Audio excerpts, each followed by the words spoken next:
नमस्कार दोस्तों।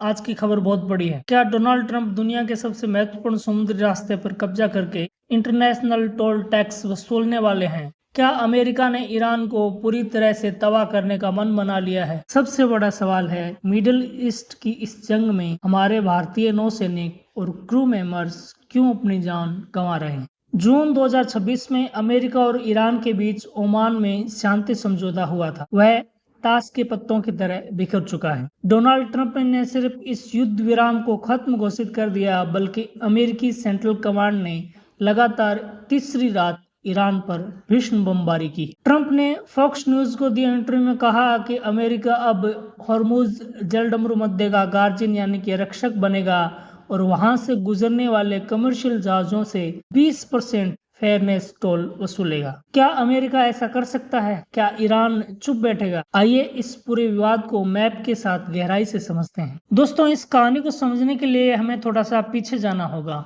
युद्ध की शुरुआत हुई इसी साल 28 फरवरी 2026 को, जब अमेरिका और इजराइल ने मिलकर ईरान पर ऑपरेशन एपिक फ्यूरी लॉन्च कर दिया। उस हमले में ईरान के सुप्रीम लीडर अली खमेनी की मौत हो गई, जिसके बाद पूरा मिडिल ईस्ट सुलग उठा। ईरान का परमाणु कार्यक्रम और उसकी बैलिस्टिक मिसाइलें इस युद्ध की असली वजह थी। महीनों तक चले इस खूनी संघर्ष के बाद इसी साल जून 2026 में दोनों देशों ने एक समझौता किया ताकि तेल की सप्लाई न रुके। लेकिन ईरान इस समझौते की आड़ में स्ट्रेट ऑफ हॉर्मुज पर अपना पूर्ण वर्चस्व जमाना चाहता था। ईरान ने नए नियम बना दिए कि जो जहाज उसकी मर्जी से चलेंगे वही इस रास्ते से गुजर सकेंगे। उसने 6 और 7 जुलाई को कई अंतर्राष्ट्रीय जहाजों पर फायरिंग कर दी। बताया जा रहा है कि यही कारण है कि युद्ध दोबारा शुरू हो गया। ईरान का कहना है कि वह सिर्फ अपनी संप्रभुता की रक्षा कर रहा है, जबकि अमेरिका इसे आतंकी कृत्य बताता है।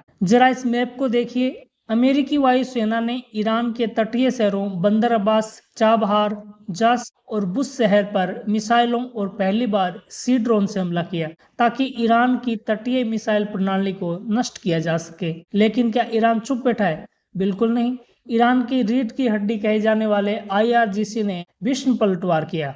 ईरान ने कल रात बहरीन में मौजूद अमेरिकी नौसेना के 5वें बेड़े के ठिकाने पर हमला करके उनके पैट्रियट रडार सिस्टम और एयर कंट्रोल सिस्टम को पूरी तरह से तबाह कर दिया, ऐसा दावा ईरान ने किया। इसके अलावा जॉर्डन और कुवैत में भी अमेरिकी बेसों पर ईरान की बैलिस्टिक मिसाइलें गिरी। इस जंग में बहरीन, जॉर्डन, UAE और कुवैत जैसे देश घसीटे जा चुके हैं। पूरा खाड़ी क्षेत्र आग का गोला बन चुका है। अब बात करते हैं भारत पर आए इस सीधे संकट की। कल ओमान के समुद्री क्षेत्र में UAE के 2 बड़े तेल टैंकरों पर ईरान ने क्रूज मिसाइल से हमला कर दिया। इन जहाजों पर काम करने वाले क्रू मेंबर में भारतीय भी शामिल थे। दोस्तों, इस हमले में एक भारतीय नागरिक की दुखद मौत हो गई और कई अन्य घायल हो गए। जरा एक पल रुककर सोचिए, वो भारत का एक बेटा जो शायद किसी गरीब परिवार का सहारा था, खाड़ी देशों में जाकर अपने बच्चों, बीवी, अपने परिवार के लिए रोटी कमा रहा था,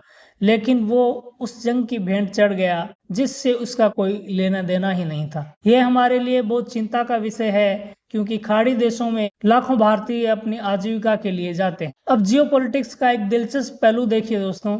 UAE को पता था कि हॉर्मुज कभी भी बंद हो सकता है, इसलिए उसने हॉर्मुज के रास्ते को बाईपास करने के लिए फुजेरा ऑयल टर्मिनल पर एक सीधी पाइपलाइन बनाई ताकि बिना इस संकरे रास्ते में जाए सीधे समुद्र के रास्ते तेल भेजा जा सके। लेकिन ईरान ने इस फुजेरा टर्मिनल पर हमला कर दिया, जिससे UAE की तेल सप्लाई आधी रह गई। ट्रंप ने हॉर्मुज पर नाकेबंदी लगाई और गुजरने वाले जहाजों पर 20% एक्स्ट्रा टैक्स वसूलने की बात कही। ब्राजील जैसे देशों ने इसे समुद्री डकैती कह दिया। यही कारण है कि क्रूड ऑयल की कीमतें अचानक 9% से ज्यादा बढ़कर $84 प्रति बैरल के पार चली गई। इसका सीधा मतलब है कि आने वाले दिनों में भारत में पेट्रोल डीजल के दाम बढ़ सकते हैं, जिससे आम आदमी की जेब पर सीधा असर पड़ेगा, महंगाई और बढ़ेगी। दोस्तों, स्थिति बेहद नाजुक मोड़ पर है। एक तरफ डोनाल्ड ट्रंप हैं जो हॉर्मुज के रक्षक बनकर वहां अमेरिकी दबदबा और टोल टैक्स वसूलने की तैयारी कर रहे हैं। दूसरी तरफ ईरान है जो इस रास्ते को अपनी सोने की संपत्ति यानी कि गोल्डन एसेट मानता है और घुटने टेकने को तैयार नहीं है। अब सबसे बड़ा कानूनी सवाल ये है कि क्या अंतर्राष्ट्रीय समुद्री कानून किसी देश को अंतर्राष्ट्रीय जल डमरू मध्य के बीच में टोल वसूलने की इजाजत देता है? इसका जवाब है नहीं। संयुक्त राष्ट्र की समुद्री एजेंसी साफ कहती है कि ऐसा करना अंतर्राष्ट्रीय कानून का उल्लंघन है। लेकिन जब दुनिया की सबसे ताकतवर सेना ऐसा करना चाहे तो कौन सा कानून कितना काम आता है, यह देखने वाली बात होगी।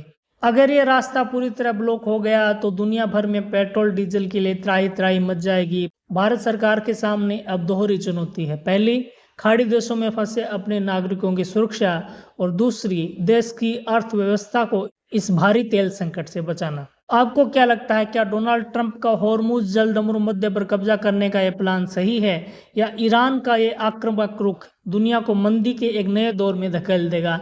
सबसे जरूरी, क्या भारत को इस जंग में अपनी सेना भेजनी चाहिए? अपने विचार नीचे कमेंट बॉक्स में जरूर लिखें। अगर आपको ये वीडियो पसंद आया हो तो लाइक करें, इस वीडियो को शेयर करना, चैनल को सब्सक्राइब करना न भूलें। मिलते हैं अगले वीडियो में। जय हिंद, जय भारत।